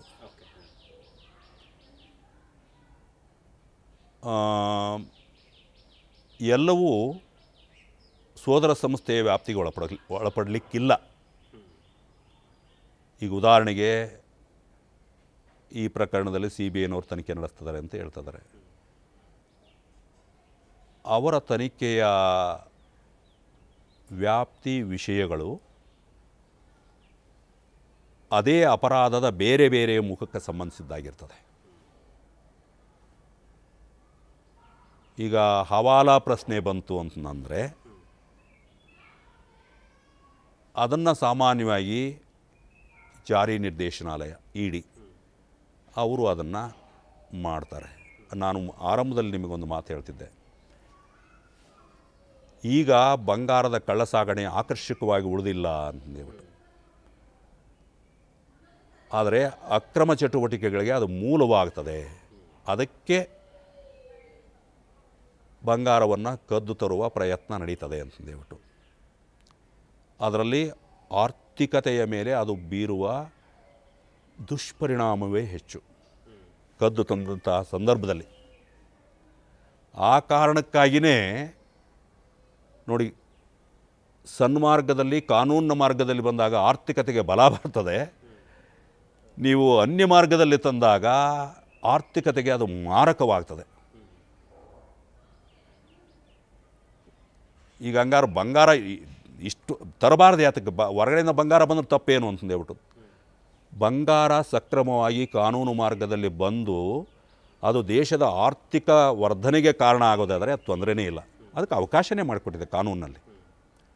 ಅನ್ಯ ಮಾರ್ಗದಲ್ಲಿ ಬಂದು ಆರ್ಥಿಕತೆಗೆ ಅದು ಮಾರಕ ಆಗ್ತದೆ ಅನ್ನೋದಾದರೆ ಅದಕ್ಕೆ ಅವಕಾಶ ಇಲ್ಲ. ಇಷ್ಟು ಹೇಳ್ಬೋದು. ಇನ್ನೇನೋ ಸ್ಪಷ್ಟನೆ ಬೇಕಾ ಇದರಲ್ಲಿ ಕೇಳಿ. Thank you sir, thank you so much ನಮಗೆ ಸಂಪೂರ್ಣವಾದಂತಹ ಮಾಹಿತಿಯನ್ನು ಕೊಟ್ಟಿರುವಂತಹ ಕಾರಣಕ್ಕಾಗಿ. ಯಾಕಂದರೆ ಈ ಪ್ರಕರಣ ಹೇಗಿತ್ತು ಅಂದರೆ ಪ್ರತಿಯೊಬ್ಬರಿಗೂ ಸಹಿತ ಒಂದೊಂದು ರೀತಿಯ ಕ್ವಶನ್ಸ್ಗಳು, ಪ್ರತಿಯೊಬ್ಬರಿಗೂ ಸಹಿತ ಒಂದೊಂದು ರೀತಿಯ ಅನುಮಾನಗಳು. ಈ ಕಸ್ಟಮ್ ಅಧಿಕಾರಿಗಳಂದರೆ ಹೇಗೆ, ಅವ್ರು ಹೇಗೆ ಕೆಲಸವನ್ನು ಮಾಡ್ತಾರೆ, ಈ ಗ್ರೀನ್ ಚಾನೆಲ್ ಅಂದ್ರೇನು, ರೆಡ್ ಚಾನೆಲ್ ಅಂದ್ರೇನು ತುಂಬ ಜನರಿಗೆ ಗೊತ್ತಿರಲಿಲ್ಲ. ಮತ್ತು ಅದರಲ್ಲಿ ಸ್ಪೆಷಲಿ ಸಹಿತ ಈಗ ಕರ್ನಾಟಕದಂತಹ ವಿಚಾರದಲ್ಲಿ ಬಂದಾಗ ಅಥವಾ ಸೆಂಟ್ರಲ್ನಂತಹ ವಿಚಾರಗಳು ಬಂದಾಗ ಅಧಿಕಾರಿಗಳ ಮೇಲೆ ರಾಜಕಾರಣಿಗಳು ತಮ್ಮ ಪ್ರಭಾವವನ್ನು ಬೀರ್ತಾರೆ ಅನ್ನುವಂಥದ್ದಿತ್ತು. ಆದರೆ DRI ಕಸ್ಟಮ್ಸ್ನಲ್ಲಿ ಯಾವ ರೀತಿಯಾಗಿ ಆಗುತ್ತೆ, ಇಲ್ಲೂ ಸಹಿತ ಪ್ರಭಾವಳಿಯನ್ನು ಬೀರ್ಬೋದಾ ಅನ್ನುವಂತಹ ಚರ್ಚೆಗಳಿತ್ತು.